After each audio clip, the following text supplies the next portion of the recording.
Alright, so keeping up with all the Shibuya content that's happening right now in Jujutsu Kaisen, we have finally got our introduction of 15 Finger Sukuna. And of course, he comes immediately after Toji happens to die. So now everyone wants to know what exactly would happen if Toji, instead of dying, happened to come across Sukuna at 15 fingers. As it was stated that while in his Carnage puppet form, he always paints his fangs at the strongest. Meaning, had he just gotten a glimpse of Sukuna, that's probably exactly where he would have went, and the fight realistically could have happened. So, to get right into the scaling for this on who exactly would win between these two, Sukuna's best speed feat at this point is being faster than Jogo. Now, in the anime's portrayal of this, we see Sukuna and Jogo actually being a lot closer than it almost seemed like it was in the manga. He is way faster than Jogo, there's no doubt about that, but he's not just avoiding him. We also see that Jogo is not only capable of, at multiple points, seeing Sukuna, but multiple times when he's getting ready to attack him, he's not even dodging the attack of Jogo, he's shutting down the attack before it has a chance to come out. But on the other hand, Toji is even faster than Domain Dagon, and if you don't know how fast Domain Dagon is, Naobito with one arm is stated to be above Jogo in speed. Yet it's made very clear that Naobito with one arm is way slower than he was with two. Two-arm Naobito is in a completely different tier. Domain Dagon speed blitzes Naobito 2 times in the anime. He's shown to be completely and outright faster than he is, while amplified by his domain. This carries a lot of importance because Sukuna never dealt with Jogo's speed in the domain, only dealt with Jogo's base level of speed. Toji, on the other hand, dealt with a speed that was tiers above where Sukuna dealt with. So as far as Sukuna's highest confirmable speed, he isn't as fast as Toji. There's just nothing that can be said to imply that he is. And this is doubly true if you're one of these people who thinks Toji was only playing with Dagon. I don't necessarily agree with that, but if you think that's the case, there's not an argument to say that Sukuna at this point can actually compete with Toji in terms of sheer speed. But obviously, this isn't just a fight that's going to be determined by how fast they are. We have to get into how strong they both are. Now, in terms of their pure destructive capability, I again, at least at a base level, before we start talking about the domains, I'm gonna have to give it to Toji. Sukuna's best showcasing here is bullying Jogo, and yeah, he beats down on him over and over and over again, and he even breaks his jaw at one point. Hanami, who is capable of taking a hit from Playful Cloud from Todo, and Yuji, who hit multiple black flashes. Well, Jogo's durability, the same durability Sukuna was attacking, is even below that, and it's stated he would have died if he got hit by that.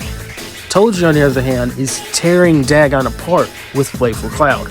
So again, I'm going to have to say that in terms of just raw striking power, Toji once again would take it. Now we have to get more into the nitty gritty on what this fight would look like, because obviously Sukuna is not just a physical fighter like Toji is, he also has his curse technique, Cleave and Dismantle. Now Toji should actually be capable of perceiving Cleave, considering he has his extra sense. And with the speed advantage, he should also be capable of avoiding it. Now, a little bit of manga spoilers here, but we see that how strong you are relative to Sukuna will also determine how much of an effect the cleave that he does will have on your body. Even if you did hit Toji with cleave, it's not like it would tear him apart immediately. So when it comes to just their base general level of power, there's nothing that really supports, in my mind, Sukuna actually being the one with the lead here. Even if we look into the black box, as far as what we know of it, this could change in the future, but from right now, the flame arrow that he used, there's nothing to show that A, it would be fast enough to hit Toji, especially considering both of his targets that he hit with it were sitting still, and B, even if it did hit him, we don't necessarily even know how much of an effect it would have when Toji has a special body that is capable of fending off against cursed techniques better than someone like Nanami did. That's why Maki survived the attack from Jogo.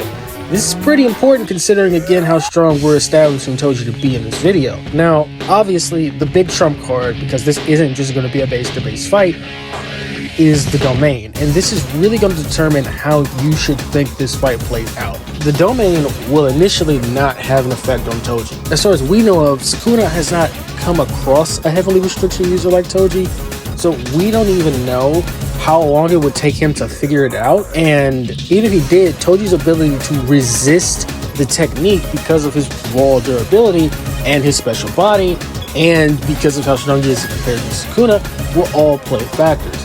If you think Toji loses this fight, it's going to have to be predicated on the idea that he opens the domain and he specifically realizes that Toji should be targeted like an inanimate object, the same way he does against Maharaga, and then it's basically going to be an onslaught against Toji, similar to what happens in this fight with Gojo. Toji's win con for me is that if he's able to bombard and rush down Sukuna before he opens the domain and realizes anything about what it is he's actually capable of doing, and he's able to basically just tear at the durability of Yuji's body and just rip him apart, which might be possible with a sharp and playful clouds, Toji should win.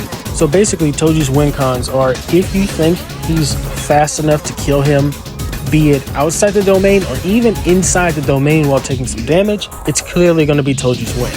If you think Sukuna wins, which I can understand anyone who does carry this argument, it's going to be inside the domain, and it's going to be pretty much with a bit of high difficulty, but I do think it's possible. I don't think I disagree with anyone who thinks that Sukuna could pull it off, especially with a combination of the Flame Arrow and the Malevolent Shrine like he does against Maharaga. It all really just depends, in all honesty, on how fast Toji is actually going to be able to deal damage here. I don't personally agree, though, that Sukuna's taking this one, in my opinion, but I will say this fight could be a high difficulty one.